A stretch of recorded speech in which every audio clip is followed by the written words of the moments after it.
Welcome to our Good Friday service. As you are in your home, I invite you now to turn off other distractions, turn off the television and other devices, maybe dim the lights or close your curtain. Find a place that you can watch and listen and hear the story of this Good Friday. Tonight we are sharing in the Tenebrae, or Service of Shadows. This service reflects the passion of Jesus Christ through readings, song, and the extinguishing of candles. We will hear the horror of Good Friday, and tonight we will wait for the joy that comes with Easter morning. Hear these words as a call to worship. And this is the judgment, that the light has come into the world, and we love darkness rather than light. God is light, in whom there is no darkness at all. For God sent the Son into the world not to condemn the world, but that the world might be saved through him. Everyone who does evil hates the light, and does not come to the light. But all who do what is true come to the light. Come, let us worship in spirit and truth.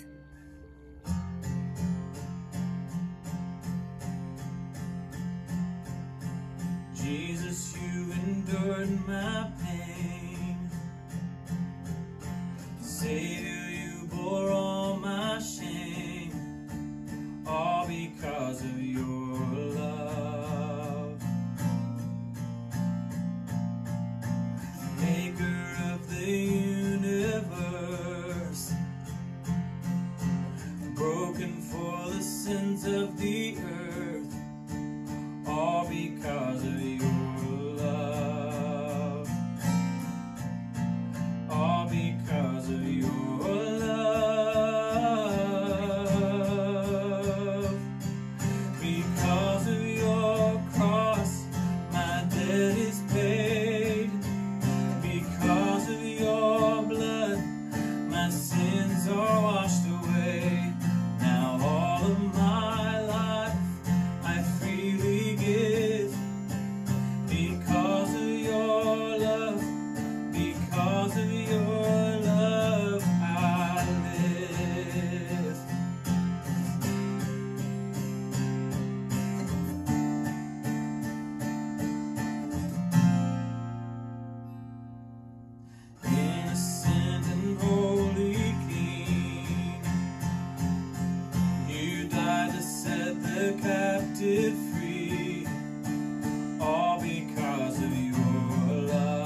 Jesus came out and went, as was his custom, to the Mount of Olives, and the disciples followed him.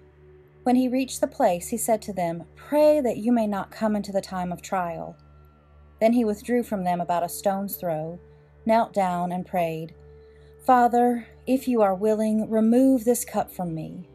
Yet not my will, but yours be done." Then an angel from heaven appeared to him and gave him strength. In his anguish he prayed more earnestly, and his sweat became like great drops of blood falling down on the ground. When he got up from prayer, he came to the disciples and found them sleeping because of grief, and he said to them, "Why are you sleeping?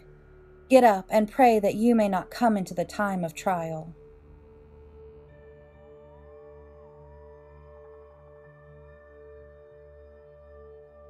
While he was still speaking, suddenly a crowd came, and the one called Judas, one of the 12, was leading them.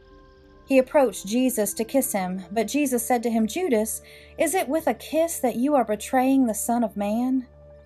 When those who were around him saw what was coming, they asked, "Lord, should we strike with the sword?" Then one of them struck the slave of the high priest and cut off his right ear. But Jesus said, "No more of this."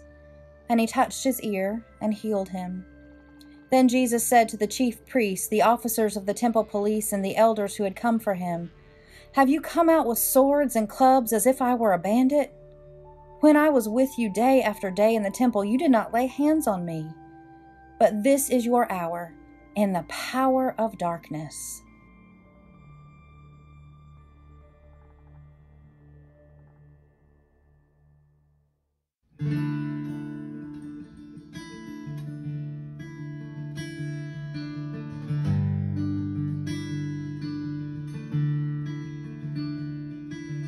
When I survey the wondrous cross on which the Prince of Glory died, my richest gain I count but loss, and pour contempt on all my pride. Forbid it, Lord, that I should boast, save in the death of Christ my God. All the vain things that charm me most, I sacrifice them to his blood. See from his head, his hands, his feet, sorrow and love flowing go down.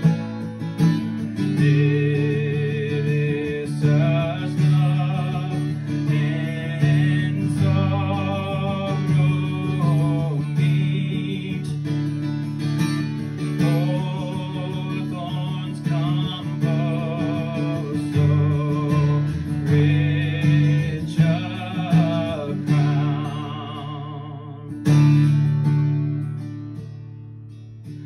Were the whole realm of nature mine, that were an offering far too small. Love so amazing, so divine,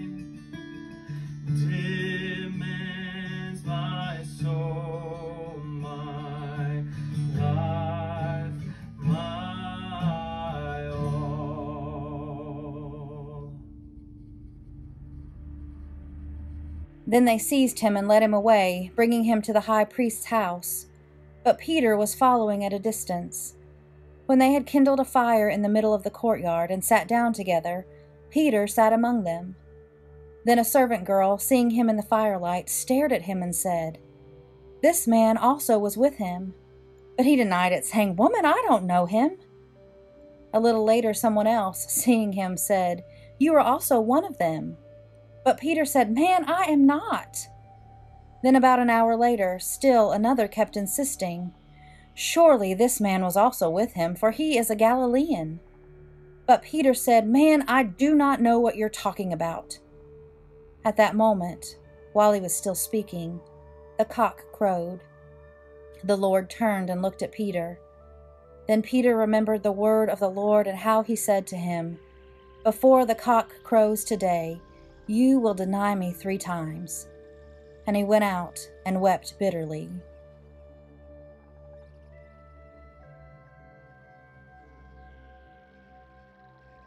Now the men who were holding Jesus began to mock him and beat him.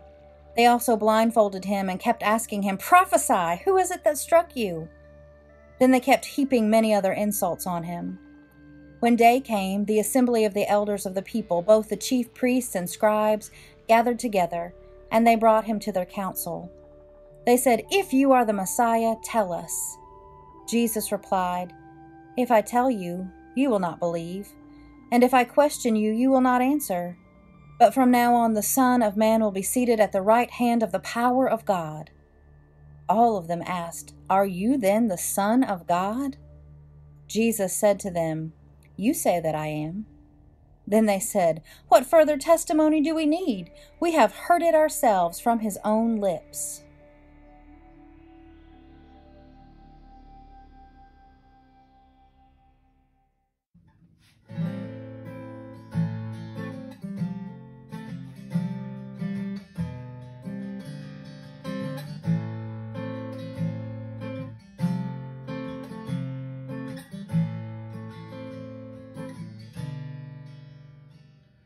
What wondrous love it is, oh my soul, oh my soul. What wondrous love is this, oh my soul.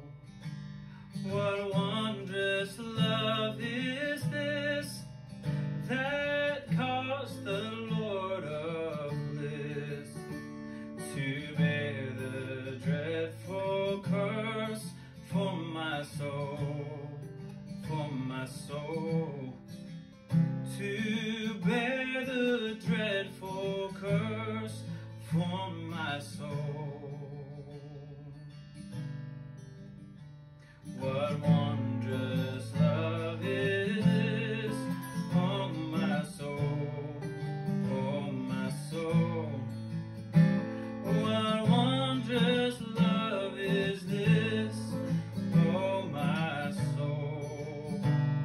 What wondrous love is this, that caused the Lord of life to lay aside his crown for my soul, for my soul. To lay aside his crown for my soul.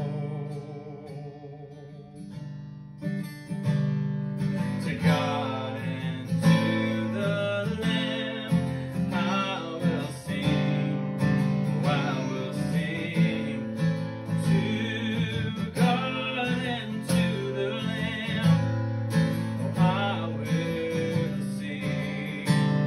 To God and to the Lamb, who is the great I am. Join the theme, I will sing, oh I will sing.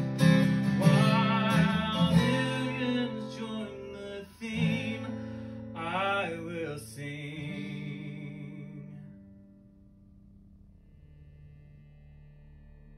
Then the assembly rose as a body and brought Jesus before Pilate. They began to accuse him, saying, "We found this man subverting our nation, forbidding us to pay taxes to the emperor, and saying that he himself is the Messiah, a king." Then Pilate asked Jesus, "Are you the king of the Jews?" Jesus answered, "You say so." Then Pilate said to the chief priests and the crowds, "I find no basis for an accusation against this man." But they were insistent and said, "He stirs up the people by teaching throughout all Judea, from Galilee where he began, even to this place." When Pilate heard this, he asked whether the man was a Galilean. And when he learned that he was under Herod's jurisdiction, Pilate sent him off to Herod, who was himself in Jerusalem at that time. When Herod saw Jesus, he was very glad, for he had been wanting to see him for a long time, because he had heard about him and was hoping to see him perform some sign. He questioned him at some length, but Jesus gave him no answer. The chief priests and the scribes stood by, vehemently accusing him.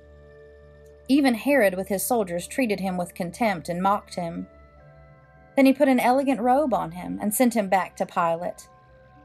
That same day, Herod and Pilate became friends with each other. Before this, they had been enemies.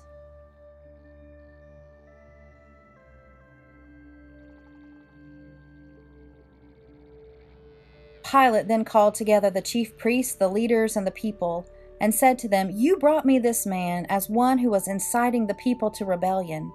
And here I have examined him in your presence, and have not found this man guilty of any of your charges against him. Neither has Herod, for he sent him back to us.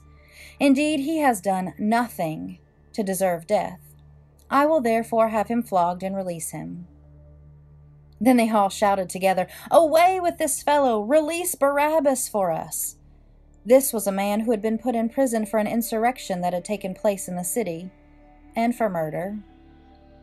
Pilate, wanting to release Jesus, addressed them again, but they kept shouting, "Crucify! Crucify him!" A third time he said to them, "Why? What evil has he done? I have found in him no ground for the sentence of death.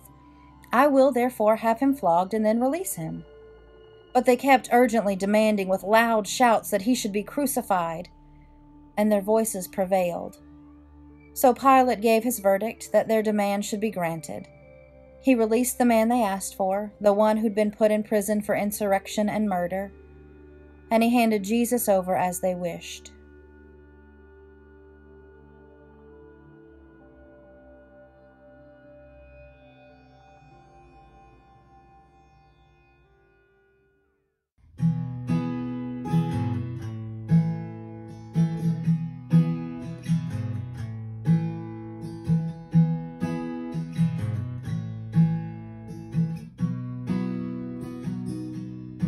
Were you there when they crucified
As they led Jesus away, they seized a man, Simon of Cyrene, who was coming from the country, and they laid the cross on him and made him carry it behind Jesus.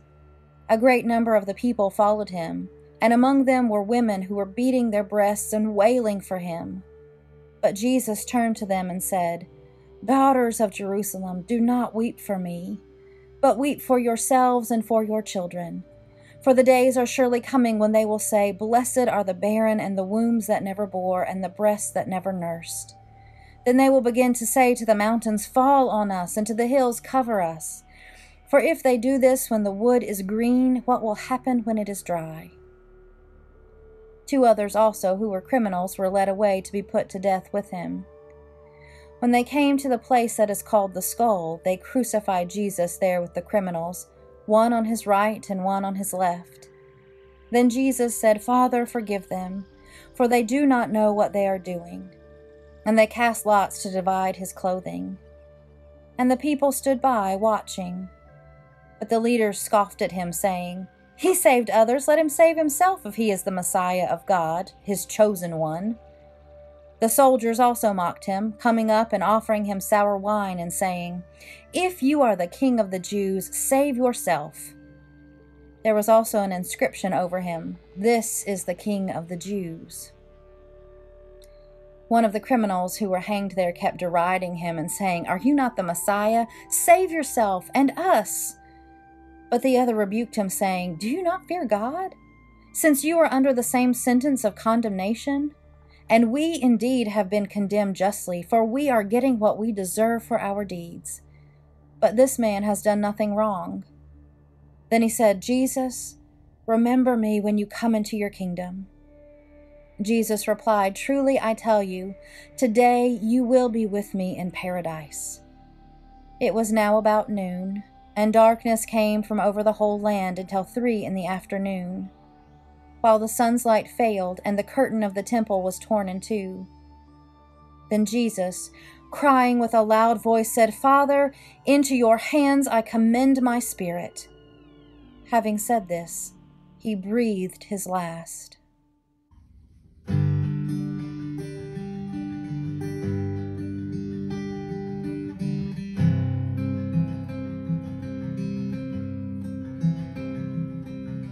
To the sinner's ears it may sound strange, the freedom could be found through death and pain.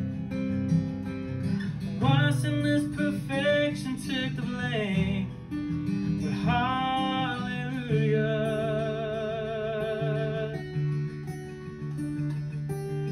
For a pardon it take the cross, salvation paid for at the highest cost. Our redemption gained at heaven's loss. Oh, hallelujah.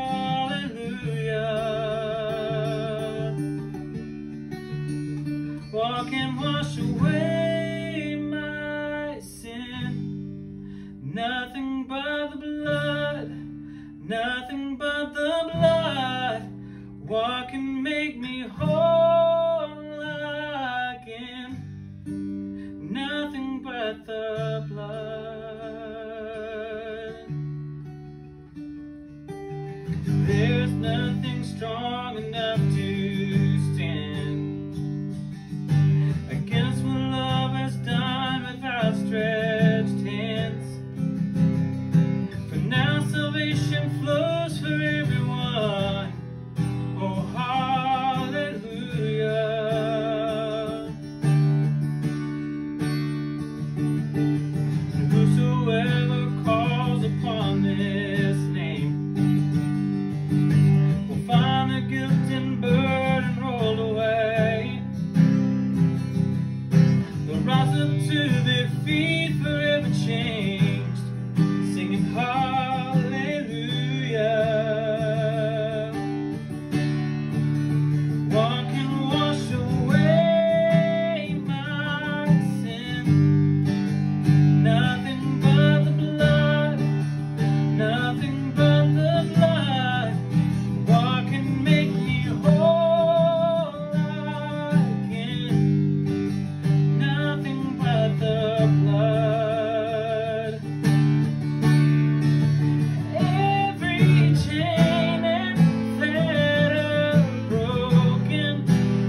Nothing but the blood. What can make me whole again? Nothing but the blood. Oh, the blood of Jesus.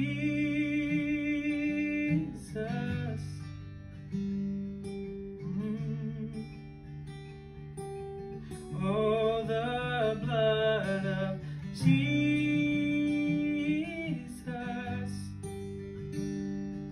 Yeah.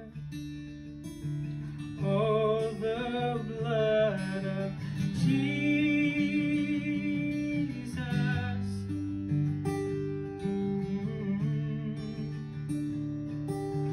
Oh, the blood of Jesus.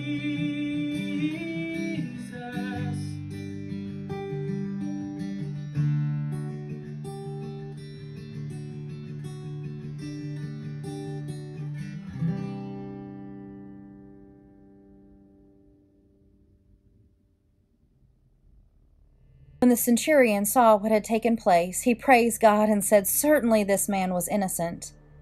And when all the crowds who had gathered there for this spectacle saw what had taken place, they returned home, beating their breasts. But all his acquaintances, including the women who had followed him from Galilee, stood at a distance, watching these things. Now there was a good and righteous man named Joseph, who, though a member of the council, had not agreed to their plan and action. He came from the Jewish town of Arimathea, and he was waiting expectantly for the kingdom of God. This man went to Pilate and asked for the body of Jesus. Then he took it down, wrapped it in a linen cloth, and laid it in a rock-hewn tomb where no one had ever been laid. It was the day of preparation, and the Sabbath was beginning. The women who had come with him from Galilee followed, and they saw the tomb and how his body was laid. Then they returned and prepared spices and ointments.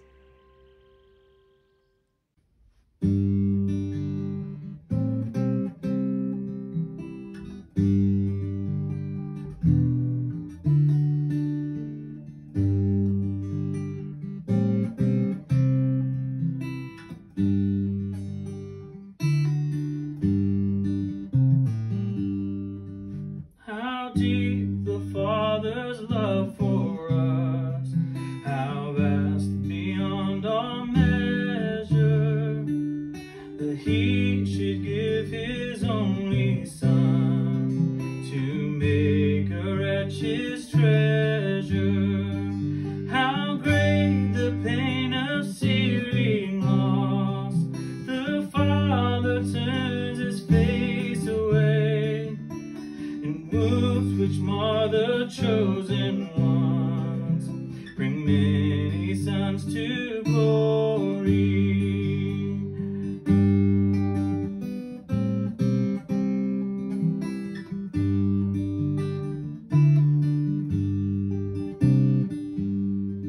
Behold, a man upon the cross, my sin upon His shoulders. Ashamed, I hear my mocking voice call out among the scoffers. It was my sin that held Him there until it was accomplished. His dying breath has brought me life. I know that it is finished.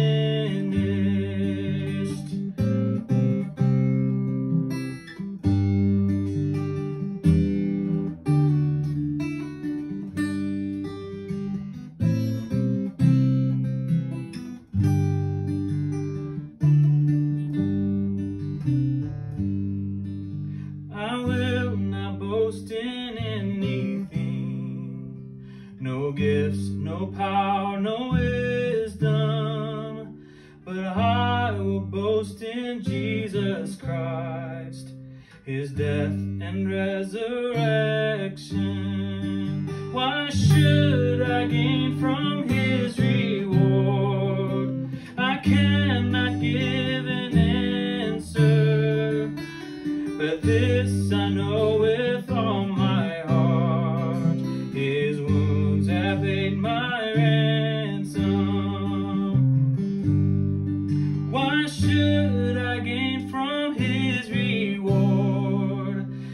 cannot give an answer, but this I know with all my heart: his wounds have paid my ransom.